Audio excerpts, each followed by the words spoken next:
साथियों नमस्कार। मैं हूं देशराज और आप देख रहे हैं journey of economics YouTube channel. Journey of economics में आप सभी का स्वागत है। मैं हाजिर हूं आपके लिए एक नई क्लास में नई सीरीज के साथ। आज हम आरपीएससी स्कूल व्याख्याता परीक्षा 2018 में पूछे गए 15 महत्वपूर्ण प्रश्नों का हल इस वीडियो में करेंगे। अभी तक हमने इसके 2 पार्ट कंप्लीट कर चुके हैं। आज पार्ट थर्ड है। 3 टेस्ट हैं हो चुके हैं। तीनों test journey of economics application के ऊपर फ्री फोल्डर में आपको निःशुल्क अभ्यास के लिए उपलब्ध हैं। यदि आपने अभी तक वो टेस्ट नहीं दिए हैं तो जर्नी ऑफ इकोनॉमिक्स एप्लीकेशन के फ्री फोल्डर में आप उन टेस्टों को हल कर सकते हैं, जिनका वीडियो सॉल्यूशन आपको इसी लिंक यूट्यूब चैनल में उपलब्ध हैं। पीवाईक्यू सीरीज के सभी वीडियो इसी यूट्यूब चैनल पर आपको उपलब्ध रहेंगे। आज हम पार्ट थर्ड इसका हल करेंगे। 15 महत्वपूर्ण प्रश्न है। इसमें पहला जो प्रश्न होगा, पहला प्रश्न है, अभी तक 30 प्रश्न हल कर चुके हैं, 31वां प्रश्न है। एक बंटन जिसमें माध्य, माध्यिका तथा बहुलक के मूल्य बराबर होते हैं कहलाता है। एक बंटन जिसमें माध्य, समांतर माध्य, माध्यिका और बहुलक तीनों का मान बराबर होता है तो वह बंटन मूल्य बराबर होता है क्या कहलाता है? तो वह सममित बंटन कहलाता है। सममित बंटन बंटन की जो आकृति होगी वह आकृति इस तरह से होती है, जिसमें तीनों बराबर होते हैं। इस पॉइंट के ऊपर यहाँ पर समांतर माध्य, माध्यिका और बहुलक तीनों बराबर होंगे तो इसका जो आंसर होगा वह होगा सममित बंटन। विकल्प सेकंड इसका आंसर होगा। नेक्स्ट हमारा जो प्रश्न है वह है 32वां। अगर वास्तविक औसत के विचलन, अगर वास्तविक औसत अर्थात समांतर माध्य के विचलन लिए जाते हैं तो विचलनों के वर्ग का मूल्य क्या होगा?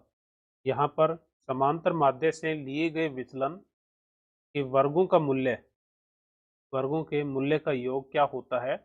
वह हमेशा न्यूनतम होता है लेकिन धनात्मक होता है। ठीक है, तो समांतर माध्य से लिए गए विचलनों के वर्गों के योग न्यूनतम लेकिन धनात्मक होता है, अतः विकल्प 4 होगा। 1 से कम, 0 या 0 से कम नहीं है, न्यूनतम होगा और धनात्मक होगा। नेक्स्ट प्रश्न है 33वां। समांतर माध्य के संदर्भ में निम्न में से कौन सा कथन सत्य नहीं है? समांतर माध्य के संदर्भ में यहाँ पर कौन सा कथन सत्य नहीं है? समांतर माध्य सबसे अधिक प्रयोग किया जाने वाला औसत है। समांतर माध्य ऐसा औसत मान है जो सर्वाधिक प्रयोग में आता है, तो यह विकल्प सही होगा। यह सभी अवलोकनों पर आधारित है।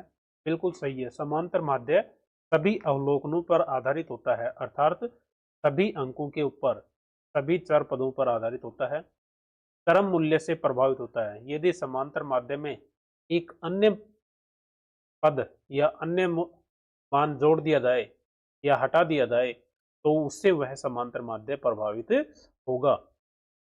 नेक्स्ट है, समांतर माध्य से मधु के विचलनों का योग सदैव 0 के बराबर नहीं होता। यह कथन सत्य नहीं है, 0 के बराबर नहीं होता। यहाँ पर विचलनों का योग हमेशा न्यूनतम और धनात्मक होता है, अतः विकल्प 4 आंसर यहाँ पर सही होगा। तो सत्य नहीं है समांतर माध्य के संदर्भ में। नेक्स्ट है, निम्न में से कौन सी केंद्रीय प्रवृत्ति माप की रेखा चित्रीय विधि से गणना नहीं की जा सकती? 4 यहाँ पर माप दिए गए हैं, इनमें से कौन सी केंद्रीय प्रवृत्ति की माप है जिसकी गणना रेखा चित्र विधि से हम नहीं कर सकते? तो रेखा चित्र विधि से हम माध्यिका निकाल सकते हैं, बहुलक निकाल सकते हैं और क्वार्टाइल डेविएशन चतुर्थक विचलन निकाल सकते हैं। चतुर्थक निकाल सकते हैं। तो चतुर्थक भी रेखाचित्र विधि पर प्रदर्शित किया जा सकता है, बहुलक और माध्यिका भी निकाल सकते हैं। तो समांतर माध्य एक ऐसा केंद्रीय प्रवृत्ति का माप है जिसको हम रेखाचित्र विधि की गणना के रेखाचित्र विधि से केंद्रीय माप की गणना नहीं की जा सकती। अतः आंसर जो होगा विकल्प 4 होगा, नहीं विकल्प फर्स्ट होगा, समांतर माध्य। नेक्स्ट प्रश्न है, निम्न श्रेणी का समांतर माध्य क्या होगा? एक श्रेणी दी गई है जिसमें रोल नंबर दिए गए हैं, रोल नंबर 1 2 3 4 5 6 7 8, अर्थात 8 रोल नंबर दिए गए हैं। सभी के अलग अलग अंक हैं। एक रोल नंबर को 7 अंक प्राप्त हुए, सेकंड को 3, थर्ड को 10, फोर्थ को 20, फिफ्थ को 8, सिक्स्थ को 6, सेवंथ को 7 और 8 को 3 अंक प्राप्त हुए। इनका समांतर माध्य ज्ञात करना है। तो समांतर माध्य ज्ञात करने का जो सूत्र होगा, समांतर माध्य ज्ञात करने का सूत्र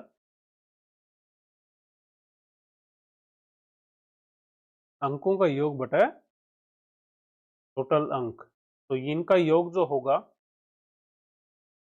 7 + 3 + 10 + 20 + 8 6 7 और 3, इन सभी का योग जो होगा 64, अर्थात summation of x equal to 64 और n है हमारा 8। तो सूत्र में जब रखेंगे इसको तो समांतर माध्य बराबर होगा 64/8। तो 8 हमारा समांतर माध्य प्राप्त होगा। तो विकल्प फोर्थ यहाँ पर आंसर होगा। नेक्स्ट प्रश्न है आपका, दिए गए आंकड़ों का माध्यिका मूल्य ज्ञात करना है। माध्यिका यहाँ पर आयु और श्रमिकों की संख्या दे रखी है। आयु को हम x मान लेते हैं और दूसरा जो है श्रमिकों की संख्या उसको हम f मानते हैं। x है 18, इसकी फ्रीक्वेंसी है 10, आयु है 20 और इसकी फ्रीक्वेंसी है 4, 21 वर्ष की आयु की फ्रीक्वेंसी है 16, 25 की है 15 और 28 की है 5। माध्यिका ज्ञात करने के लिए हम इसमें सबसे पहले इनका CF निकालेंगे। CF में इनका योग करेंगे 10, 4 14, 16 30 और 15 45, 45 और 5 50। ठीक है। नेक्स्ट हम इससे आगे इनकी माध्यिका ज्ञात करेंगे। तो m equal to n/2। n ज्ञात करने के लिए हम समीशन ऑफ f करते हैं और समीशन ऑफ f हमारा जो आएगा 50। ठीक है। तो यहाँ पर 50/2, तो माध्यिका का मूल मान होगा 25। ठीक है। तो 25वां कौन सी CF में इंक्लूड होगा? 30 में। ठीक है। तो हमारी जो माध्यिका होगी 30वें पद का मान, 30 जो CF है संचयी बारंबारता, इसमें x पद का मान हमारी माध्यिका होगी। तो x का पद का मान 21 होगा। अतः दिए गए आंकड़ों में माध्यिका का मूल्य 21 होगा। नेक्स्ट है हमारा प्रश्न, सक्रिय परीक्षण के लिए कौन सा कथन सत्य है? सक्रिय परीक्षण के लिए कौन सा कथन सत्य है? सक्रिय परीक्षण, जैसा कि आपको लास्ट क्लास में हमने बताया था, सक्रिय परीक्षण के लिए P01 गुणा P12 गुणा P20 इक्वल टू 1 के बराबर होगा। तो विकल्प थर्ड आंसर सही होगा। और चक्रीय परीक्षण पर फिशर का सूचकांक खरा नहीं उतरता है। नेक्स्ट प्रश्न है हमारा, विश्व व्यापार संगठन WTO, world trade organisation, WTO के वर्तमान डायरेक्टर जनरल कौन है?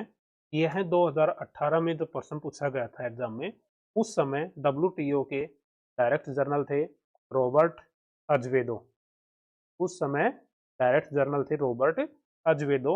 लेकिन वर्तमान में जो WTO के डायरेक्टर जनरल वह हैं Ngozi Ngozi Okonjo Ngozi Okonjo Iweala Ngozi Ngozi Okonjo Iweala यह नाइजीरिया से है।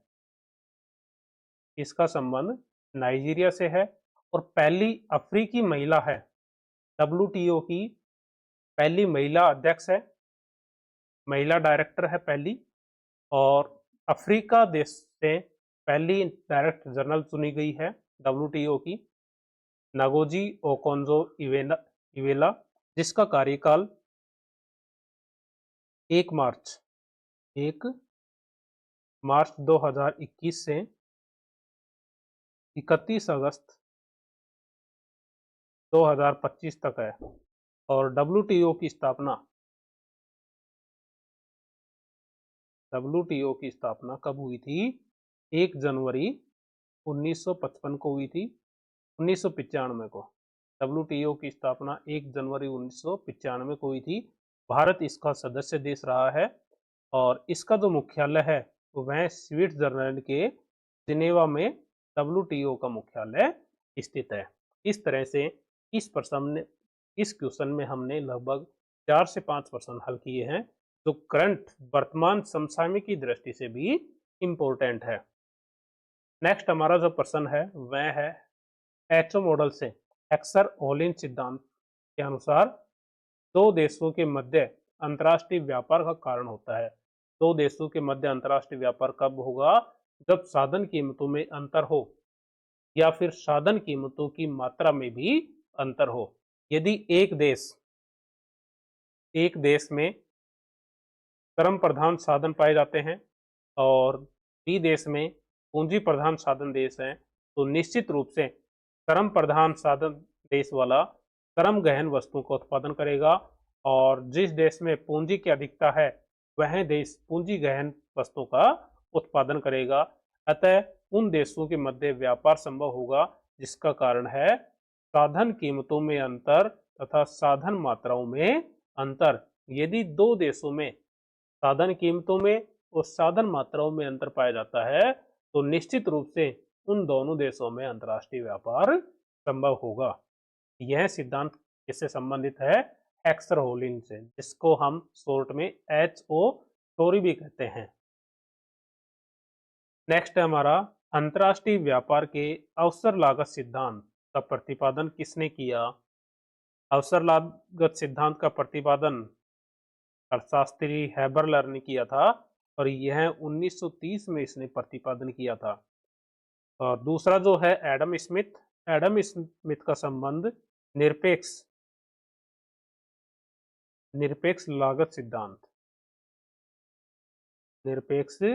लागत सिद्धांत का संबंध एडम स्मिथ से है और अवसर लागत सिद्धांत का संबंध हैबरलर से है। नेक्स्ट प्रश्न है निम्न में से कौन सा संरक्षण का गैर आर्थिक तर है? गैर आर्थिक तर, यहाँ पर संरक्षण की आर्थिक जो तर्क हैं 2 प्रकार के हो सकते हैं, इकोनॉमिक आर्गुमेंट और दूसरा है नॉन इकोनॉमिक आर्गुमेंट। ठीक है, इकोनॉमिक आर्गुमेंट में हम आर्थिक तर्क में हम उन आर्गुमेंट को शामिल करते हैं जिनके माध्यम से हमें आर्थिक रूप से उनको संरक्षण की आवश्यकता होती है, जैसे शिशु उद्योग तर्क। जो भी देश में नए उद्योग की शुरुआत की जाती है, नए उद्योग पनपते हैं, उन उद्योगों को सरकार संरक्षण प्रदान करती है। सेकंड है प्रति राशि पातन तर्क, एंटी डंपिंग आर्गुमेंट। डंपिंग में क्या होता है? एक वस्तु की कीमत उस देश में महंगी होती है और विदेश में उस वस्तु की कीमत सस्ती होती है। और व्यापार तर्क शर्त भी आर्थिक तर्क में है, लेकिन रक्षा तर्क, रक्षा तर्क, ठीक है। डिफेंस आर्गुमेंट गैर आर्थिक तर्क का पार्ट है, अतः विकल्प थर्ड आंसर होगा। नेक्स्ट है, सकल वस्तु विनिमय व्यापार की शर्त को मापा जाता है। सकल वस्तु विनिमय व्यापार की शर्त को हम किस में मापते हैं? QM अपॉन QN इंटू 100, ये इसका सूत्र होगा। इस तरह से इसको मापा जाता है। नेक्स्ट आज का क्वेश्चन है, निम्न में से कौन सा एक प्रवाह चर नहीं है? दो प्रकार के चर होते हैं, एक होता है स्टॉक और दूसरा होता है प्रवाह। स्टॉक का संबंध पॉइंट ऑफ टाइम से होता है, समय बिंदु से होता है, पॉइंट ऑफ टाइम, जबकि प्रवाह का संबंध पीरियड ऑफ टाइम, समय अवधि से होता है। जब हम किसी वस्तु की गणना निश्चित समय बिंदु पर करते हैं तो वह पर स्टॉक चर में शामिल होगा, और जब समय अवधि में किसी की गणना करते हैं तो वह प्रवाह चर में शामिल होगा। आय की गणना हम समय अवधि में करते हैं, बचत की गणना भी समय अवधि में करते हैं, व्यय खर्च की गणना भी समय अवधि में करते हैं, लेकिन पूंजी की गणना एक निश्चित समय बिंदु पर करते हैं। अर्थात मान लीजिए 31 दिसंबर को भारत की पूंजी क्या थी, कैपिटल कितनी थी, यह निश्चित समय बिंदु पर गणना हो रही है, तो पूंजी यहाँ पर क्या है? प्रवाह चर नहीं है, स्टॉक चर है। पूंजी क्या है? स्टॉक। और आज का सेकंड लास्ट प्रश्न है, निम्न में से कौन सा संबंध सही नहीं है? यह नेशनल इनकम से संबंधित प्रश्न है।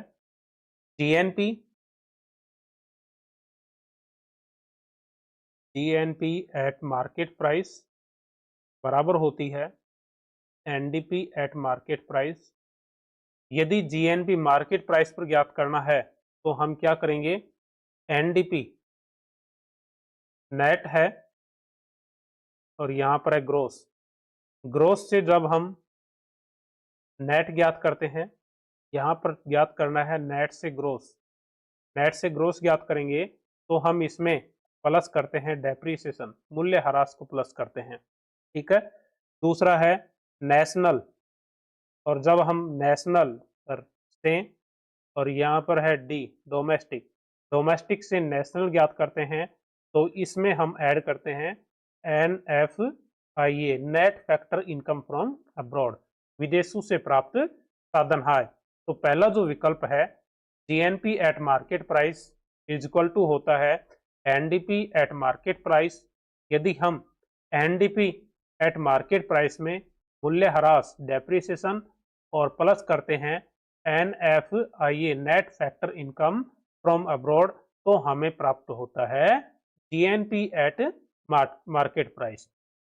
नेक्स्ट है NNP at market price. NNP at market price at factor cost है, मार्केट प्राइस नहीं है, इज इक्वल टू होता है जीएनपी एट मार्केट प्राइस। यदि हम जीएनपी एट मार्केट प्राइस में से विशुद्ध परोक्ष कर, नेट इनडायरेक्ट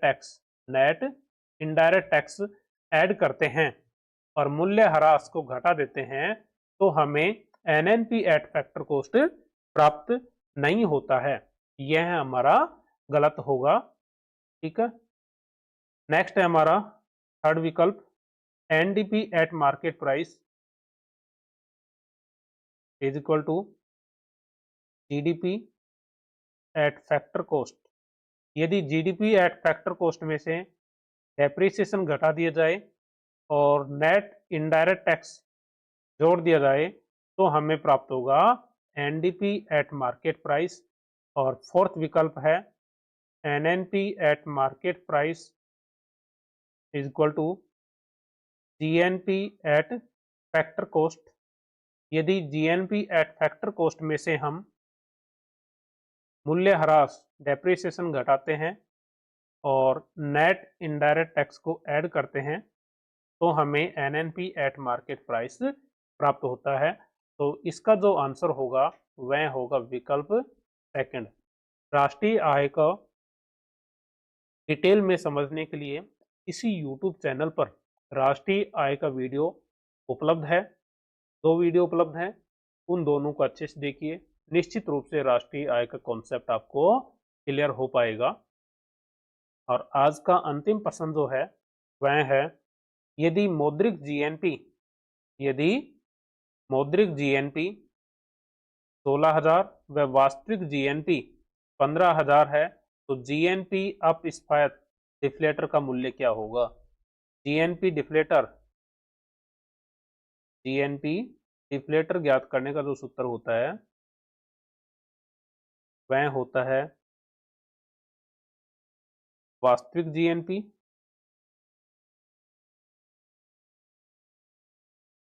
बटा वास्तविक जीएनपी में जब हम मौद्रिक जीएनपी का भाग देते हैं और 100 से गुना करते हैं तो जीएनपी डिफ्लेटर हमें प्राप्त हो जाता है। तो वास्तविक जीएनपी कितना है? 15,000 रुपये। वास्तविक जीएनपी 15,000 और दूसरा जो है मौद्रिक जीएनपी 16,000 रुपये गुना 100।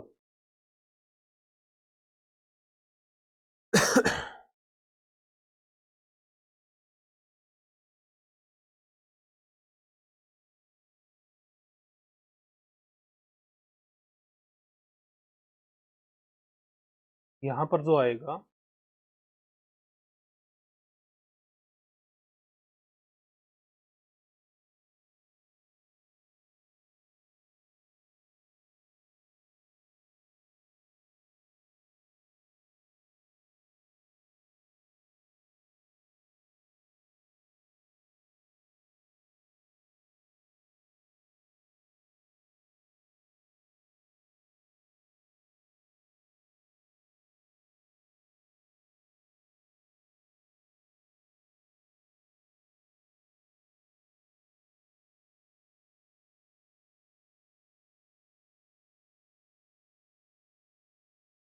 नेक्स्ट हमारा जो प्रश्न है आज का अंतिम प्रश्न, यदि मौद्रिक जीएनपी 16,000 रुपये, वास्तविक जीएनपी 15,000 रुपये है, तो जीएनपी डिफ्लेटर का मूल्य ज्ञात करना है। और जीएनपी डिफ्लेटर ज्ञात करने का जो सूत्र होता है वह होता है मौद्रिक जीएनपी अपॉन वास्तविक जीएनपी, रियल जीएनपी, वास्तविक जीएनपी गुणा 100।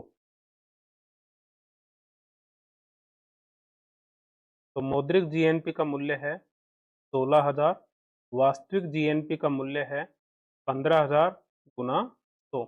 जब इनको सरल करेंगे तो जीएनपी डिफ्लेटर हमारा प्राप्त हो जाएगा, वह होगा 106.67। तो ये हमारा आंसर होगा, विकल्प फर्स्ट इसका आंसर होगा। तो साथियों, आज हमने आरपीएससी स्कूल व्याख्याता परीक्षा में पूछे गए महत्वपूर्ण 15 प्रश्नों का हल किया। तो यह वीडियो आपको कैसा लगा? यदि आपके लिए उपयोगी है तो वीडियो को लाइक कीजिए। किसी प्रकार का कोई शंका है, डाउट है, तो वीडियो में कमेंट कर सकते हैं। और भविष्य में इकोनॉमिक्स से संबंधित जानकारी प्राप्त करने के लिए या फिर पीवाईक्यू सीरीज आपको रेगुलर मिलती रहे, इसकी अपडेट प्राप्त करने के लिए इस journey of economics YouTube channel को सब्सक्राइब कीजिए। और इस वीडियो का लिंक, यूट्यूब का लिंक अपने उन दोस्तों तक शेयर कीजिए जिनको इस वीडियो की या इकोनॉमिक्स चैनल की आवश्यकता हो, ताकि आपके साथ साथ वो भी इस सीरीज का लाभ प्राप्त कर सकें। धन्यवाद।